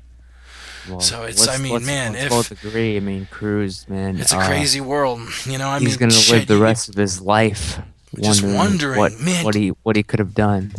And think about his training partner. How guilty, especially if he's like friends with a Cruz. I mean, if he's just some meathead who doesn't give a shit, that's one thing. But imagine just knowing that you took one of the greatest bantamweights, maybe the greatest bantamweight of all time now, before Renan Barão can really put forth a whole career. But he might currently be the greatest bantamweight of all time, and his career was effectively ended by just some idiot bonehead coming down on his leg. Some training accident, but yeah, at some point you should be, if you're a professional fighter, know who your sparring partner is. Yeah. Know what they're capable of. Lesson learned the hard way by potential champions. And it's sad to see. It's fucking sad. Because they have to spend the rest of their life wondering. Just that one move. Enough with this dark shit. Let's get it positive. Let's talk about the fights we are most pumped for February 2014.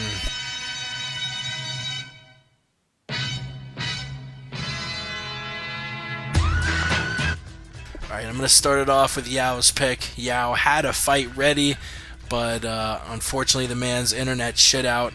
So I'm going to give you his pick. It was Rashad Evans versus Daniel Cormier. He's a big Black Zillion fan. I'm a big Cormier fan. Cormier is actually top 3 favorite fighters. I mean, my top 3 have probably got to go Sonnen, BJ Penn, then Daniel Cormier. So I am really pumped for Cormier taking on Evans.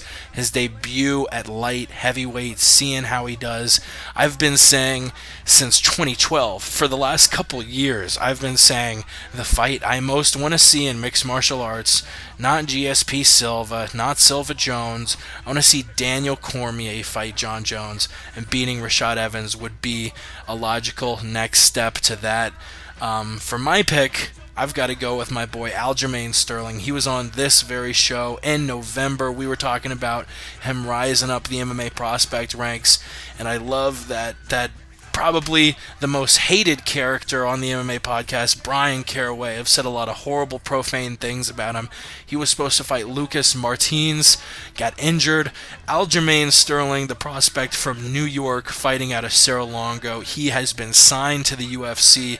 He will be facing Lucas Martins at that same UFC 170 card in Las Vegas that Rashad Evans and Daniel Cormier will be on at the, I believe, I'm not sure what venue, maybe Mandalay Bay, but UFC 170, Rousey versus McMahon, my boy, Aljamain Sterling. I cannot wait. Yeah, it is going to be at the Mandalay Bay. February 22nd. Make sure you don't plan anything, because you're going to see my boys Cormier and Sterling go in there and do some work.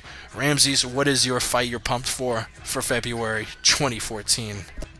February fight in the UFC that I am definitely I'm pumped up for it. I'll say it's going to be an obvious work, but Eric Silva, the Brazilian, facing Takanori Sato, who if you were to go to UFC.com right now and look up, he's actually one of those dark faces. Like, I'm not saying he's black. I'm saying his face is literally blacked out because they have no picture of this man, Sato. I pick him solely because of the fact that is the antagonist's name on Karate Kid Part 2 when Mr. Miyagi goes back to Okinawa, Japan, and faces his lifelong arch enemy but half brother, Sato. So for that reason, I'm picking Eric Silva to whoop Sato's ass, Miyagi style, motherfuckers. Word on the street. Miyagi, I wait long time for this. No tricks tonight. But tomorrow, everything gone. Their homes, their church, everything gone.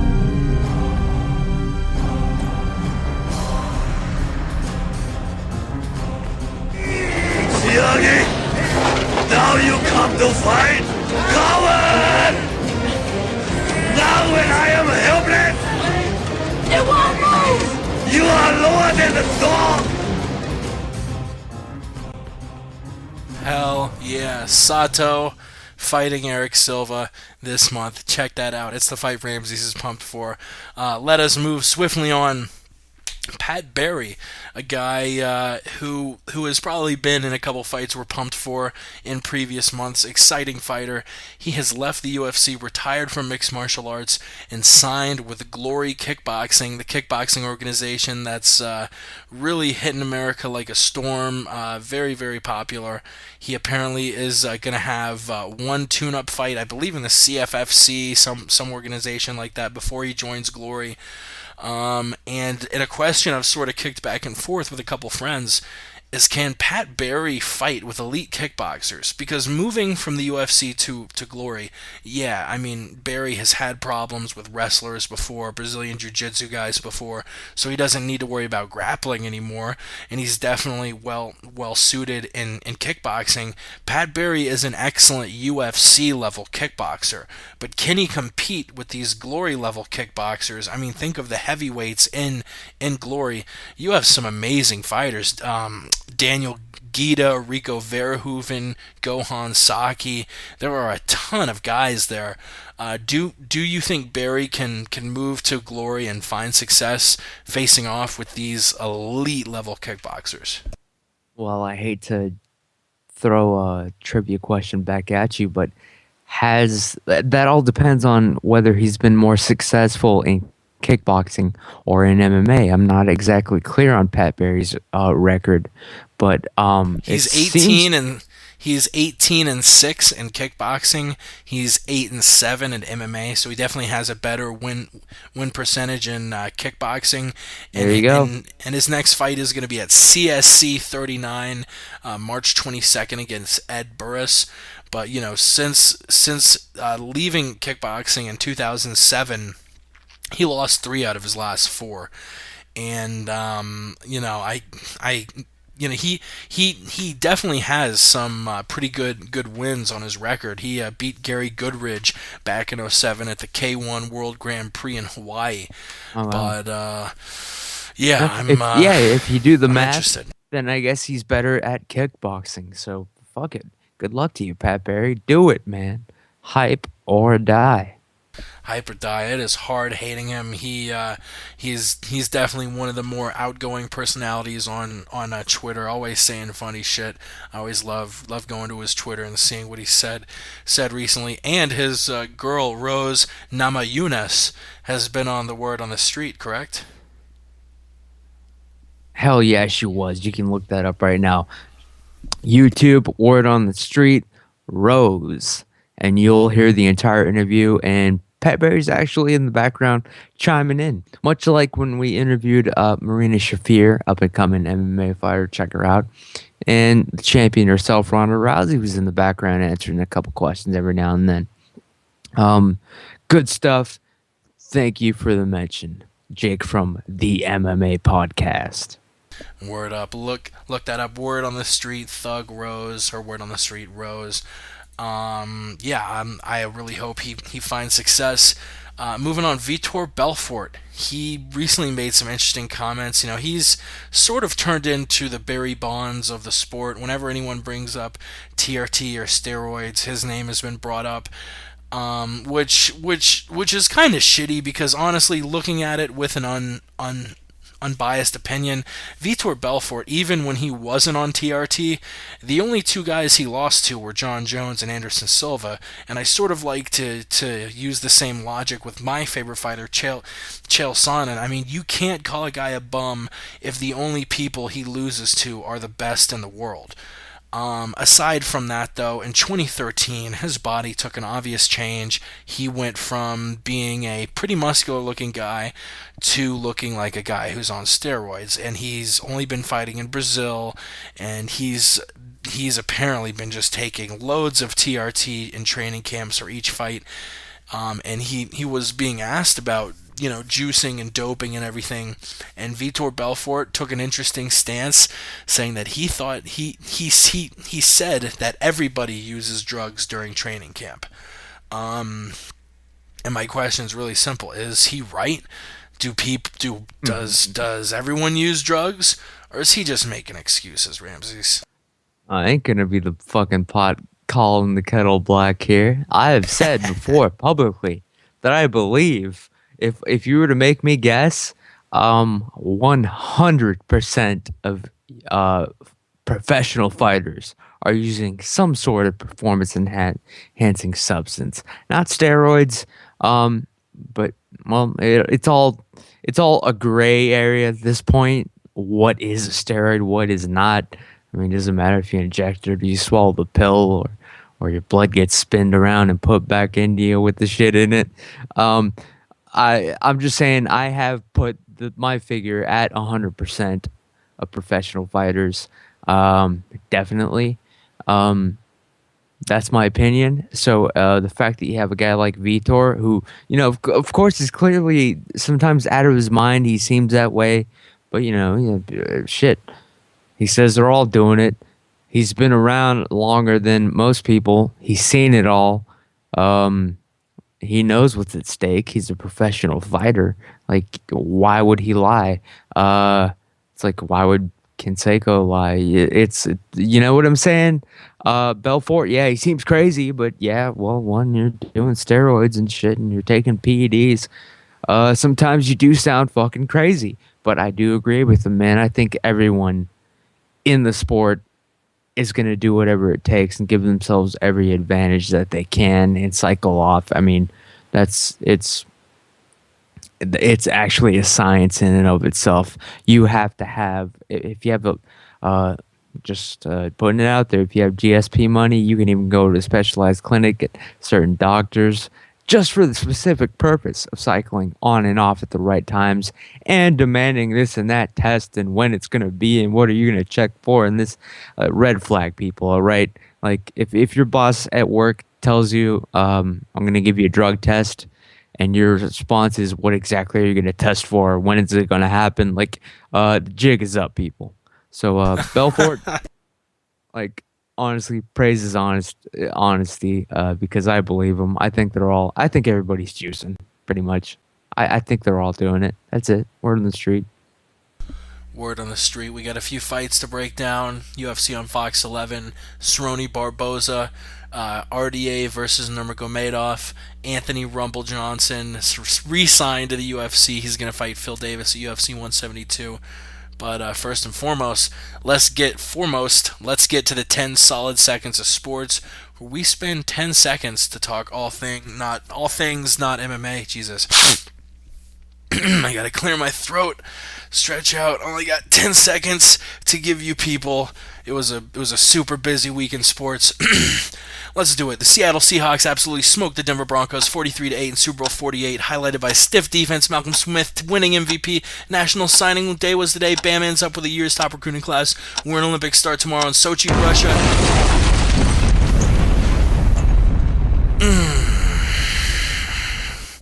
10 solid seconds of sports. I love that shit. Cerrone versus Barboza, the first of 2 lightweight bouts we're going to talk about at the UFC on Fox 11 card in Orlando, Florida, April 19th. Donald Cerrone says he wants to fight 6 times this year, just beat Adriano Martins. He's going to be facing another Brazilian now in Edson Barboza. We're going to see some fireworks. We're going to see some top-notch kickboxing. Cerrone is a stud. Barboza is a stud, famous for that knockout, the wheel kick knockout against Terry Edom back in 2012. Who you got in this one? Don Cerrone taking on Ed Barboza. This will actually be an interesting shoot fight, in my opinion. I don't think they're going to work this one at all. I mean, but Cerrone says he wants to fight 6 times. That he didn't say he wanted to win 6 times, which I catch shit like that. But yeah, good luck to him. I mean, but fuck, man. My friend KG, Kelvin Gastelum, and Uriah Hall, Zach Cummings, other people from Tough 17 fought at least 5 to 6 times in a year, less than a year. I believe Kelvin fought 4 times in 6 weeks. So yeah, hats off to you, Cerrone. Literally, I'm a fellow Texan. Well, I don't even know if you're from Texas, but he's from Colorado, you son of a bitch. I'm a fellow Coloradan. All right, well, we're all Southerners here, and I got more right to wear a fucking cowboy hat than anybody, all right? In fact, my people were here first. But we won't get into that. God bless Cerrone. Barboza, I hope it's a good fight. It looks like it's going to be a total shoot. So who do I got? I have no fucking idea. I just want to see the truth. I want to see the truth come out between these people. That's it. That's the best fight you can ever hope for. Word, yeah. I'm interested to see what the line is when the line comes out on this. I would expect I'm fucking drinking ginger ale, trying not to get sick. I'm starting to burp this shit up, dude. It's negative at fucking like 8 p.m. I go to the grocery store to buy like chicken and shampoo and shit. It was negative 13 out. I fucking was sitting in my car, because when it's like under 10, I guess you're supposed to let your car warm up so your brakes don't freeze, because apparently that's a thing, your fucking brakes will freeze. So I was letting my car run. I was revving the engine, had the heater on blast. It took 5 minutes for my breath to stop being visible to where I was blowing out steam. It was fucking ridiculous. Definitely don't. No, I mean, what? No, I agree, man. Definitely, people take warming up their car, they don't even understand it these days, but you definitely still have to do it. I mean, it'll take, it's like getting knocked out every time you try to put your car on the road and when it hasn't been properly warmed up. It's like taking a knockout KO to your brain. You know what I'm saying? It's devastating damage to the engine. Your car is a body. It's an engine. It's functional. It's got multiple pieces. You can't have them frozen.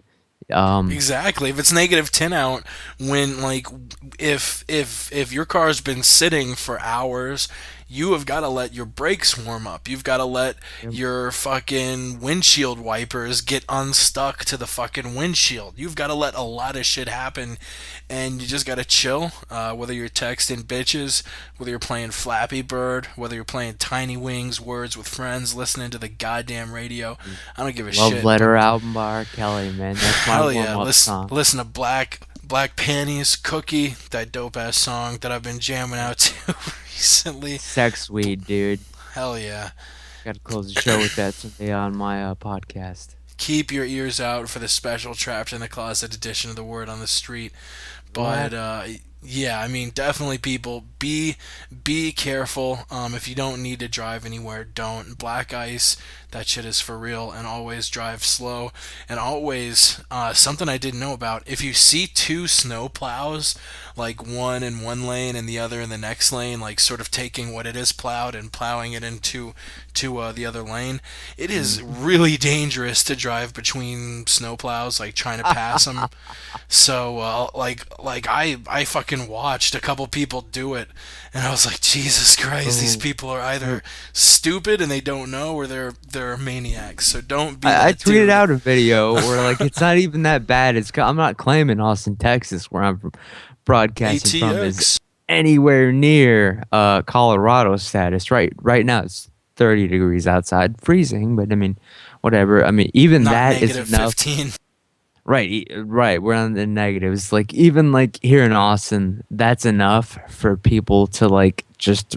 I mean, Jesus, this is going to be the fact that it goes under freezing means at least easily 200 car wrecks on average here, because people don't know how to handle it. They think they're invincible. And you did mention the black ice. Just wanted to make sure nobody got that confused with the black guys, which you also have to always be aware of. Sorry, yeah. I sponsor you though still. Watch out for black guys on the street when it's cold. They'll be right. lying in the road. You'll spin out. It's not a good thing. I'm looking at Fight Matrix. Getting back to Cerrone and Barboza, they currently have Barboza ranked 23rd. His last win being a December victory against Danny Castillo. Cerrone obviously just getting over that win against Adriano Martins, ranked 11th. And I think Cerrone will be a slight favorite, and I think he wins it. Cerrone, I mean, I love his character, just staying active, having fun, spending all his money, being young, being dumb. You can't hate on him. Another lightweight fight, which was made just yesterday or the day before. Hustam Kabalov, who originally was supposed to fight Rafael dos Anjos, injured, pulled from the fight. Pardon me. Another Russian steps in for him, Khabib Nurmagomedov. This is going to be an excellent fight. Number 7, Dos Anjos taking on number 9, Khabib. I don't know what the UFC rankings are looking like. I'll pull those up now. But these are two top guys, and the winner of this fight is going to be in a really good shot, gunning for the title. Yeah, they're number 6 and number 7. So, I mean, you have Thompson coming off a loss. You have Diaz looking for a fight. You have Grant, who's injured. You have Melendez, who doesn't have a fight yet. This is very big at us seeing, who moves up, and the winner of this could be just a fight away from a title shot in that lightweight division. What do you think about it? Rafael dos Anjos taking on Khabib Nurmagomedov. All right, well, as a promoter, this fight is a damn nightmare unless it takes place in a stadium that you built for Fedor as the main event in Russia. Obviously, Khabib versus Nurmagomedov. I even tweeted Dana my sympathy on this one, man. Nurmagomedov. Hopefully, I even got that right. You gotta do something about that name. Get a nickname going that's better than the Eagle, apparently. There is no. I'm sorry, you're not gonna sell a Nurmagomedov pay-per-view ever, just based on the name alone. That's why people get. Honestly, most people on radio actually do it, fake names or whatever. I'm not against it. I mean, fuck, everyone in He- wrestling obviously has a fake He name. should change his name to Tom Cruise. Something, even that would be better than Habib Nurmagomedov. Like, really, how are you gonna tell your friends at the water cooler about that? Like, without feeling like a fool. I'm sorry, that's the Tom reality. Cruise's real name is like Thomas Mapother or some shit. Exactly. All these actors, man, they know they gotta get stage names. I mean, fuck, man. You think my name's really Ramses? Shit. Jake? Oh, no. Jake? How? Yeah, right, Jake. Wink. You're probably Jacques. Fuck. Dude, I would Jacques not is- change it if it was Jacques. Jacques Valteras. Jacques Van Damme, right? Jake from the MMA podcast. And you might as well be. Anyway, I don't have anything to say about this fight. I don't care. The Russian fighters, they're cooking something, you know? Like all these fighters suddenly flown into the UFC. Worldwide fucking domination sums it up, but I'm just saying, who cares?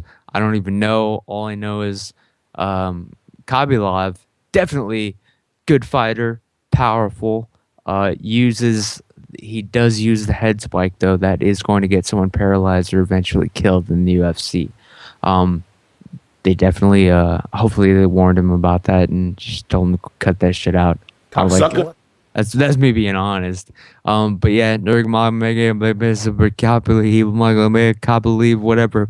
Who gives a damn? That's the word on the street. Yeah, I have Khabib here. I think he has amazing tools, both standing up, striking, and he's so strong grappling people, whether it's on the ground or standing up. So I think he's just going to be a little bit too much for Dos Anjos to handle. He probably could have beaten the other Russian, but not this Russian, and I'm giving it to Habib the Eagle. Is that what that noise was? Because Yes. it sounds like when the tea kettle is about to explode. That's what Jesus. There's In a all got honesty, better it says eagle it's drop than that. In all honesty, it says it's a red-tailed hawk, but I still like the sound it makes. It sounds like a screaming bird. Guess it's about as real as that eagle that was chirping Hurley's name in that episode of Lost. Word. I've never seen Lost, so I have no idea what you're talking about, but hopefully You'd some better of the wrap people this show listening up are. quick because I'm starting to lose it, man. Oh, god damn it.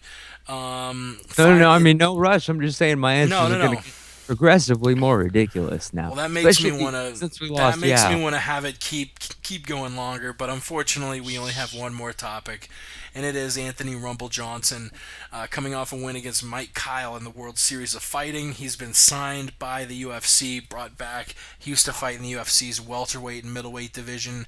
Now he's fighting at light heavyweight, and they're throwing him to the wolves against number 4 ranked in the UFC, Phil Davis. As far as fight metric goes, Davis is 3 and Johnson is 12. Johnson 16-4, Davis 12-1.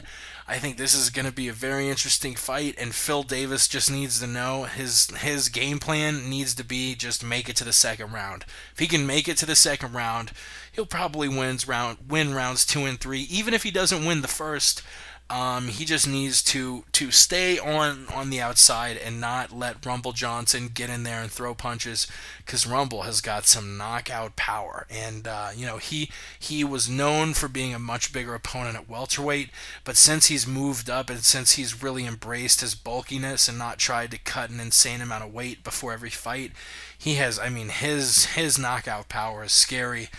And I would not be shocked if Johnson won it, but by all intents and purposes, I think Davis is really good at formulating a game plan, and I think he will be able to formulate one where he stays on the outside, makes the fight his own fight, and beats Rumble Johnson. What do you think? Rumble versus Davis. Who you got? I'll go for. Well, you know what? Fuck Phil Davis, man. Anthony Rumble Johnson all the way. Why not? Like, comeback story. He drops every other competing organization, gets right back into the UFC. I'm feeling it, man. And honestly, Davis, in my opinion, Vinny Magalhaes would have taken him out if he'd been at 100%. That's all I have to say about that one. And I'm sorry, I'm a little distracted right now. I don't know if you're following along, but that would lead into the next segment, which I'm still willing to do. Holy shit. It is the next segment. It is the last segment of the show. And what I've learned is whether you're a television show, whether you're a stand-up comic, whether you're just giving a speech, you want to save the best for last. You want to have the best aspect of your show be the final aspect. Leave the viewers happy. Leave the viewers wanting more. Tonight's last segment is the show, by far the show's most popular segment of all time. I have nothing to do with it. It is Ramsey's Fight Tips, where Ramsey breaks down what you need to do in certain situations, whether you're fighting a bunch of little kids, whether you're fighting a hobo, whether you're fighting someone who sucker punched you. Ramsey's, bring him to the damn dojo. What's up, people? It's Ramses from the Word in the Street podcast. Just trying to keep it real this time. I'm not even going to bullshit people. Usually I give out, fight tips, like technical technique things. But this is overall, there's a fight that we all go through. Like, none of us will ever be in a street fight as long as we live. Some of us will get into one. Some of us have been there. Some of us have been in jail. Some of us have been in the worst, deep, darkest of places that you can get. My fight tip on life, and I'm a young guy. I'm not old, but I'm not saying I'm like an 18-year-old kid or anything. But my fight tip this week is versus life. I mean, and I can't. There's many people, even movies, cheesy movies, that got it better than me. I mean, Rocky himself, Sylvester Stallone, sums it up. I mean, like life, nobody's gonna hit you harder than life, but it's about how hard you can get hit and keep moving forward. That's how winning is done. I'm saying, at some point, it comes down to you. You can have, like I said when we were off the air, but honestly it applies. You can have the best coaches, the best people, friends, family in your corner, the best coaches. You can have Chael Sonnen in your corner. You can have Renzo Gracie in your corner. You can have Coach Jamie, the living legend, Huey, in your corner. But at the end of the day, when that bell rings, it's going to be you that has to answer it. You have to fight your own fight. And you're lucky if you get to have people like the coaches I mentioned, good people on earth backing you up. You're lucky. But you can have the best of them. It's always going to be the bell ringing and you're left there. And you either have a choice. You have a choice. You answer the round, or you quit on the stool. And I'm telling you, people, you always want to go out swinging. That's preferable. You want that on your tombstone rather than he quit on the stool. And that is the word on the street. Fight, people. Fight. Fight. If you have life and you have a reason to live, fight for it. Definitely. Every time. And that's the best advice I can ever give. Word on the street. You at the dojo. Hell yeah, and you know what? It's a 3-minute clip, but I'm going to play it. It's a powerful clip I'm going to end the show with. We'll come back after the clip and send it out, give one more shout out to our sponsors, tell everyone where to find us, where to follow us on Twitter. But you know what, Ramses, you do make a really powerful point, and it's a point that shit both of us struggle with, everyone struggles with, everyone, has, everyone's fighting their own battle. And yeah, that was one of your most poignant fight tips to date. It's a 3-minute clip. It's from the 2006 movie Rocky Balboa. Ramsey sent it to me a while ago, and I've had it favorited ever since. And you know what? They can pop me with a copyright violation, but I'm shouting them out. Get the movie, get it legally. Rocky Balboa, get it on DVD. It's an amazing movie, and this is a little clip from it. Here we go. Talking to his son. You know, living with you, it hasn't been easy. People see me, but they think of you. Now with all this going on, this is gonna be worse than ever. It don't have to be. No, sure it does. Why? You got a lot going on, kid. What, my last name? That's the reason I got a decent job. That's the reason why people deal with me in the first place. Now I start to get a little ahead. I start to get a little something for myself, and this happens. Now I'm asking you as a favor not to go through with this, okay? This is only gonna end up bad for you, and it's gonna end up bad for me. You think I'm hurting you? Yeah, in a way you are. It's the last thing I ever wanted to do. I know that's not what you want to do, but that's just the way that it is. Don't you care what people think? Doesn't it bother you that people are making you out to be a joke and that I'm gonna be included in that? Do you think that's right? Do you?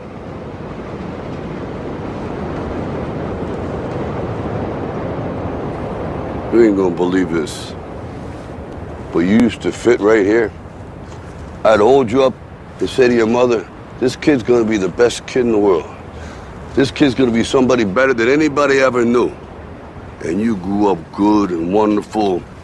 It was great just watching you every day. It was like a privilege.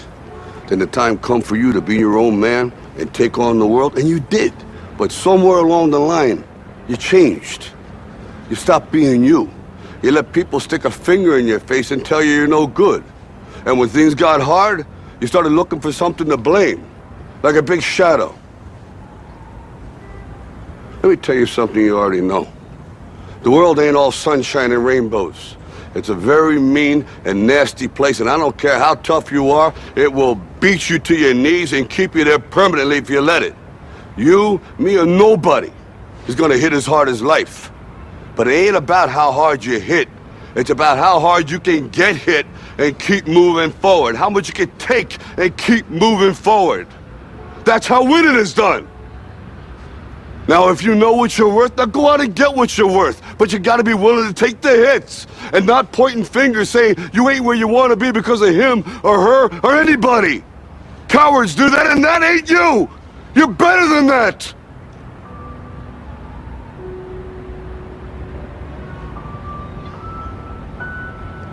I'm always gonna love you no matter what. No matter what happens. You're my son, you're my blood. You're the best thing in my life. But until you start believing in yourself, you ain't gonna have a life.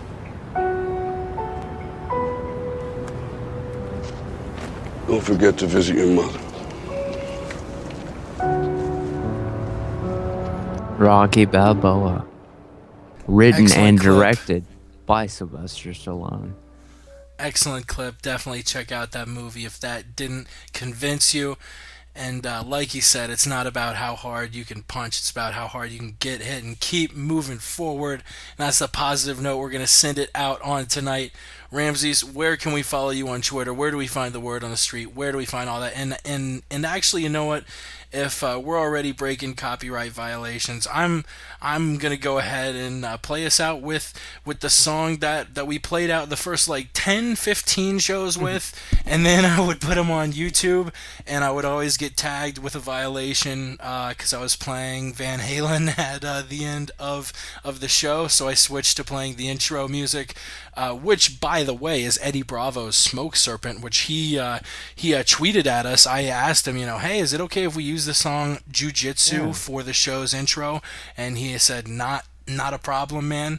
So yeah, we make sure to shout him out every now and then. We actually had him on the show early on in the show's history, but the song is Jiu-Jitsu by Smoke Serpent. It's a great song, and no disrespect to that song, but we're gonna play us out with an old school MMA outro jam. Ramses, where do we find you on Twitter? Where is the word on the street? All that good stuff. Tell us what it is, cocksucker. Right now on Twitter, it is the Aunt Jimmy Show. That's probably going to switch up soon, but just basically, if you want to find the word on the street on Twitter, you'll find me. That's all I have to say, man. And just a shout out to everybody. AwakeTours.com, by the way, people. It's like a damn carnival cruise, except it's MMA UFC related. It will take you straight to Las Vegas on the 4th of July with other fight fans. They'll schedule everything, plan it all out. It'll just be one party bus. You'll have the best time of your life. AwakeTours.com. They are not paying me a damn dime. That is the word on the street. It sounds like fun. I wish I had the time to do it myself. Otherwise, I'd snatch that up. I'd write. I know it sounds like I'm selling you bullshit. Trust me. I'm never lied to you people in my life unless it was for a joke purpose. But awaketours.net. .com. awaketours.com is for real. And thank you, Jake, from the MMA Podcast, for putting this together. Definitely. The tour is going to be the 1st to the 7th, half off. Normally $4,200, now it's $2,000. The promo code is MMA Podcast. Starting in LA, you're going to train with Eddie Bravo, travel to Las Vegas, all breakfasts included, some dinners included, UFC tickets included, press conference included, Octagon Nation truck, expo, kickoff party, fan expo, entry, workout seminars, coach, transport everywhere, a tour of Vegas, a tour on the VIP strip party bus of Las Vegas, and I don't know if they're talking about cruising the strip or there's going to be strippers on the bus, but either way it's going to be fun. And an MMA illustration tour shirts, tickets to the event, which will probably be UFC 175, maybe Aldo Pettis, we don't know yet. Shout out to everybody. Shout out to Ross Finkelstein, Chris Lowenstein, Yao the Truth, our boy Conley Razor, our boy Technics, MMA Enthusiasts, all the people, Alan Hamilton, the Westland Eagle. We do it every Wednesday night. We love the shit out of you. Follow us on Twitter at the MMA Podcast. Visit us at themmapodcast.com. If you want to email us, it's themmapodcast@gmail.com. We love the shit out of you, and we'll see you next week. We gone. Nobody